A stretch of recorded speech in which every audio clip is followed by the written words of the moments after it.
In the example of the formation of an electrolyte solution, we need to discuss the concept of a compound being a strong electrolyte.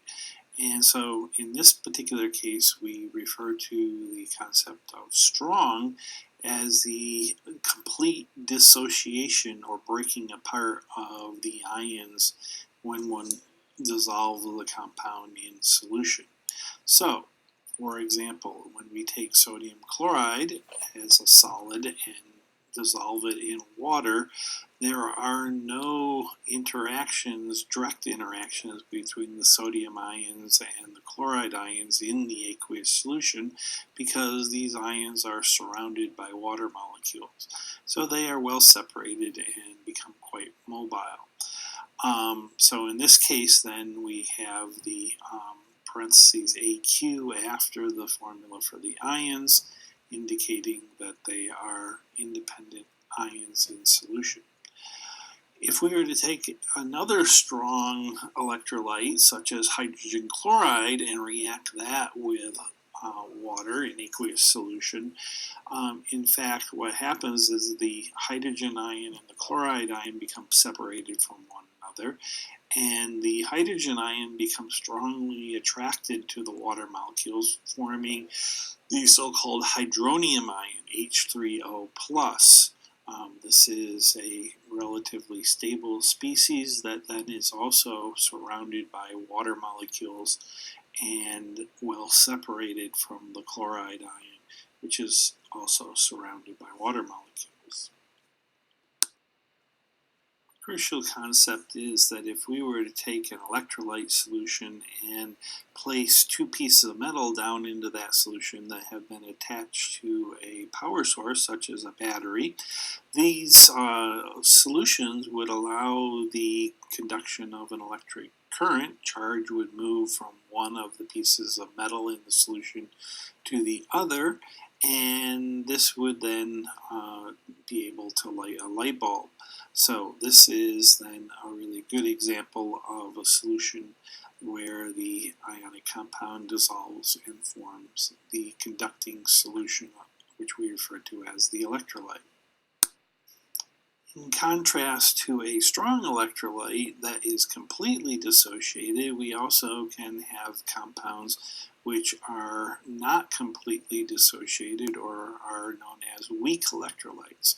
A really good example of this would be something like acetic acid, which when dissolved in water will have one of its hydrogen ions become associated with water to make a hydronium ion, and then also produces the so-called acetate anion.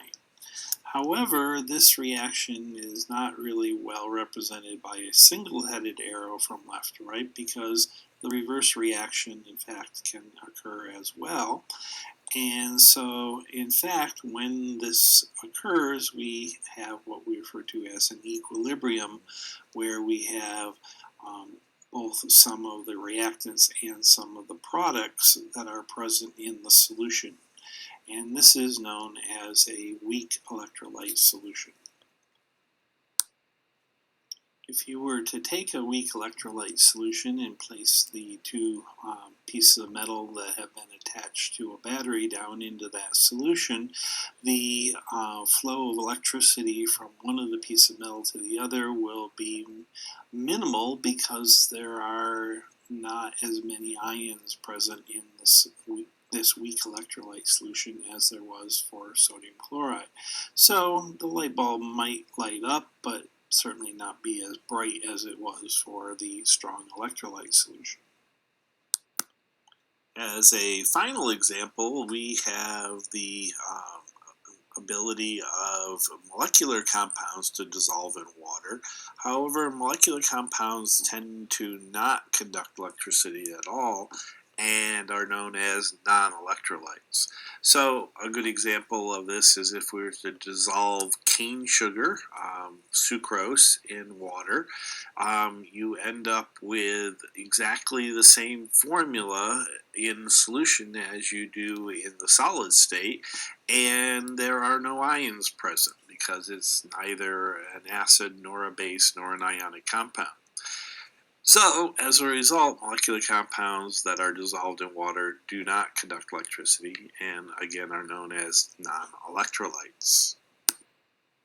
So, for example, if we were to take just pure water, which is a molecular compound, and place our electrodes down into the solution, the light bulb does not come on and we do not conduct electricity. If we then take our pure water and add sucrose to that, sugar, it dissolves, and again we do not get any kind of flow of electricity because the light bulb doesn't come on. There's a very important exception to this idea that molecular compounds are not electrolytes, and that is that the ammonia molecule, which is a gas and acts as a molecular species in the gas phase, when dissolved in water, actually reacts with the water, where the water transfers a hydrogen ion to the ammonia to form ammonium, and then also produces hydroxide. So it turns out that this is a weak base, and as a result is a weak electrolyte solution. And this is an equilibrium, so that we do not have a large amount of ions present, so it's not a very good conductor of electricity. So it's a weak electrolyte.